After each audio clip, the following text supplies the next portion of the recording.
Hey, everybody. How are you? How are you doing? How is your day going? I want to tell you how my day is going. Actually, I want to tell you how my day started off. Okay. I woke up this morning at 5:30. That's when my alarm went off. I actually set it for 5:30 and I like to wake up early. I find that I'm really much more productive in the morning than I am in the afternoon or the evening. So I tried to wake up early, but I woke up right when my alarm went off. And I looked at the clock and I thought to myself, oh, I should have got up earlier. 5:30 was already really early, but I thought to myself, I should have gotten up earlier. And I've noticed the past couple of weeks, right? I've been paying attention to this. I noticed that no matter how early I wake up, my brain still tells me you should have gotten up earlier. I have this sense of feeling behind, right? Feeling like I haven't done what I need to do before my feet even hit the floor in the morning. And I wonder if this is familiar for any of you out there. Do any of you have that sense, like I do, that sometimes from the moment that our eyes open in the morning, your brain is already on overdrive, right? You're already running through a never ending to-do list. And it's not just about what needs to get done, right? For a lot of people, it's also about what you want to improve, right? What you want to do better, eating better, exercising more, figuring out your relationship, finally signing up for that class, improving something, right? There's so much more to do, so much to fix. And for many of us, we haven't even stepped out the door.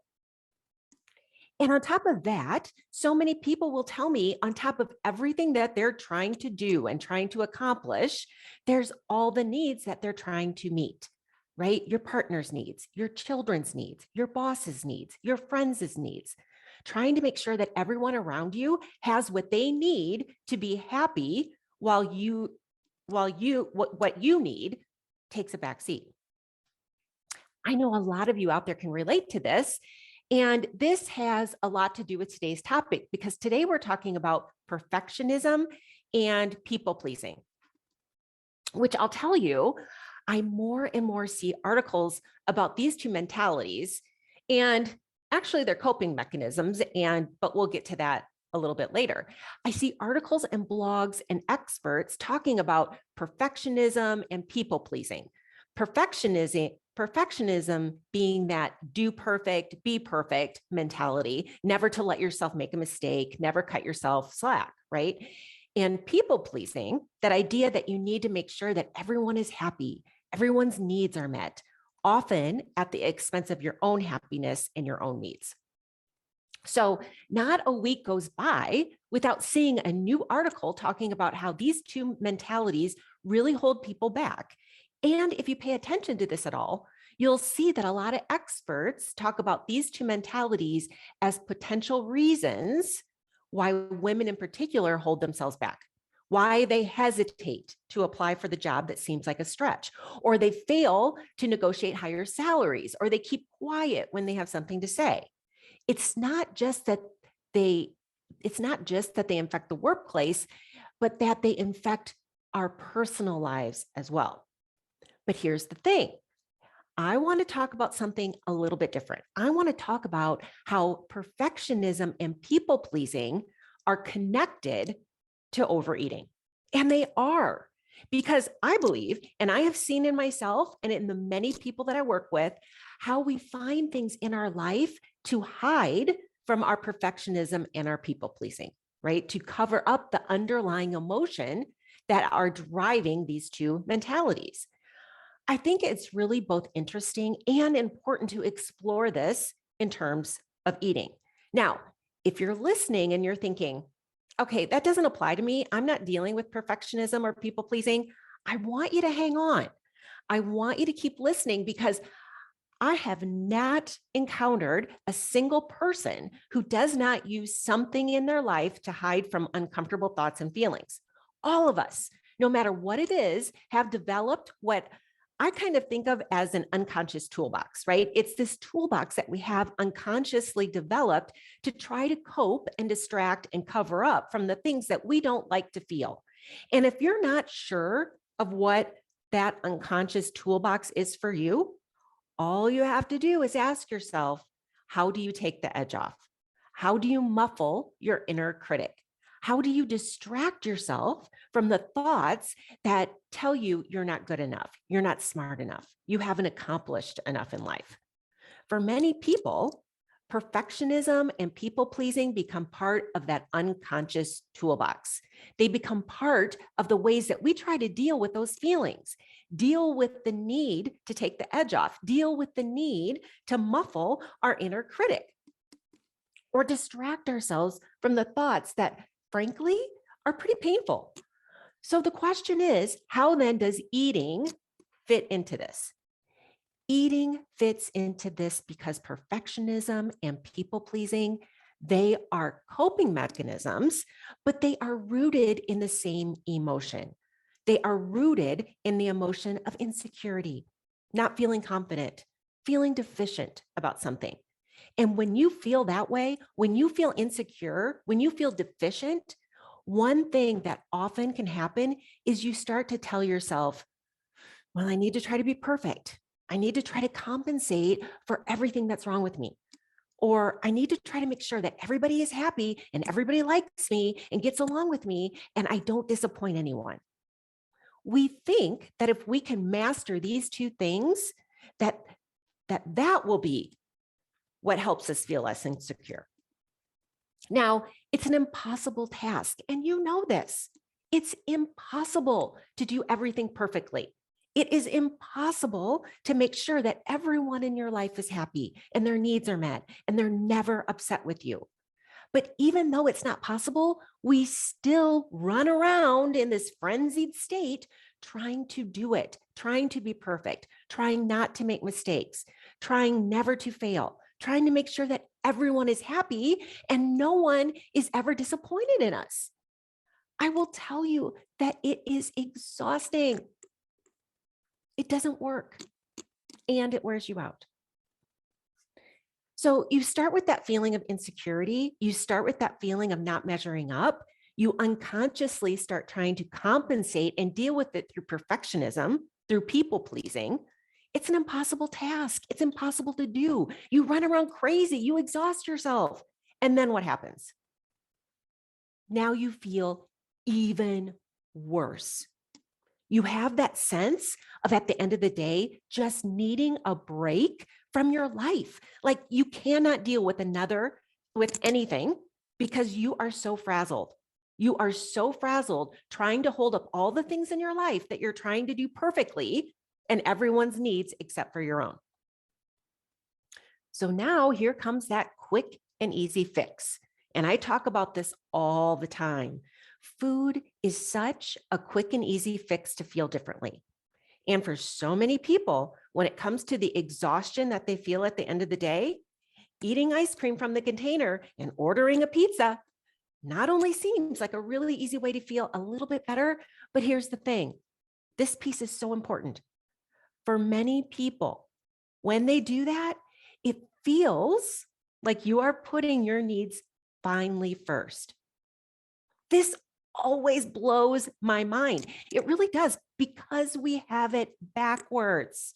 We feel like we are putting our needs first because we're finally saying, no, I need a break, time out. I'm going to take the edge off. I need to escape a little. This is for me. But the crazy thing is that what you're doing is just covering up how you actually feel, and how you're actually feeling is usually exhausted from trying to cover up the original feeling of insecurity. And guess what? This cycle does not look good and it does not result in anything good. So you're starting off with a negative emotion that you're trying to get out of through perfectionism and people pleasing. And you exhaust yourself doing that because frankly, both of those things are impossible. So you exhaust yourself and you turn to something outside of yourself to try to feel better. You turn to something like pizza and ice cream that can quickly change how you feel. But here's the thing, it does not resolve the root issue. It does not magically make your exhaustion or your insecurity go away. Then you start this cycle where you start making this a habit and looking forward to it, right? You train your brain unknowingly.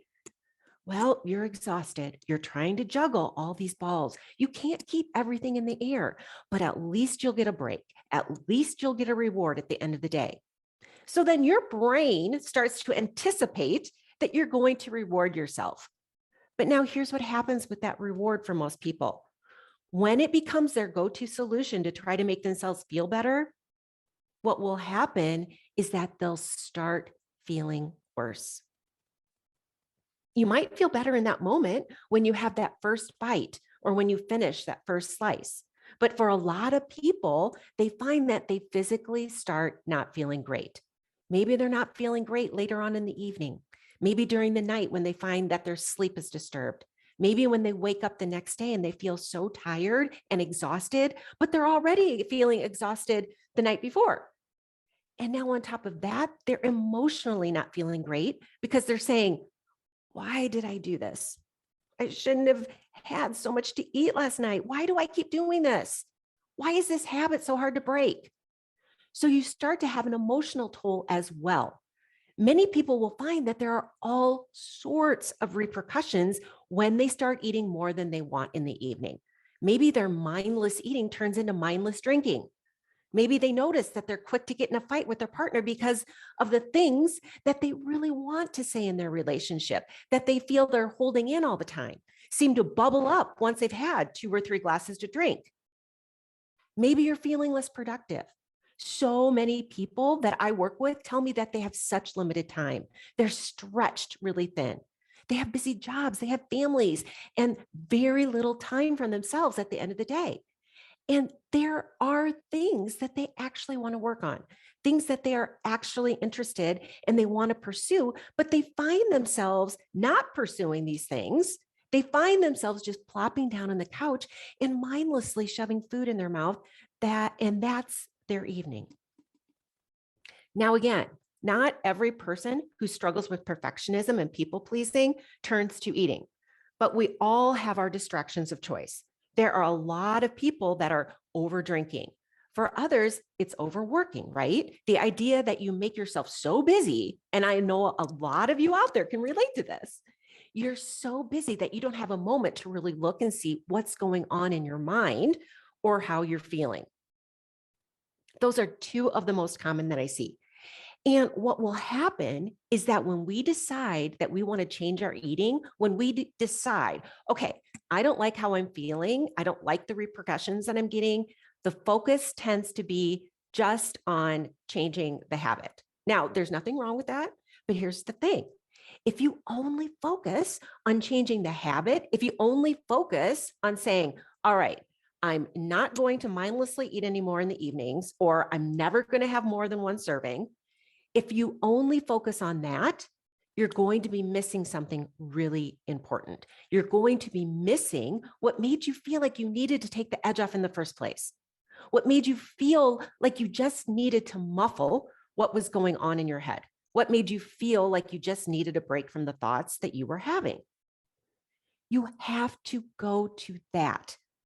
You have to look at what is fueling the perfectionism and the people pleasing. You have to look at that initial feeling that is fueling it, which for so many people is insecurity. And understand that anything that you are ever feeling, any emotion, is always created by your thoughts. It's created by thoughts of, I'm not good enough. I'm not smart enough. I'm not pretty enough. I'm not accomplished enough. So I just need to fix everything about me. I just need to do everything perfectly. Or thoughts thoughts like they don't like me. I need to keep people happy. I can't let anyone down. It's my responsibility to meet everyone's needs. Thoughts like this that just fuel people pleasing.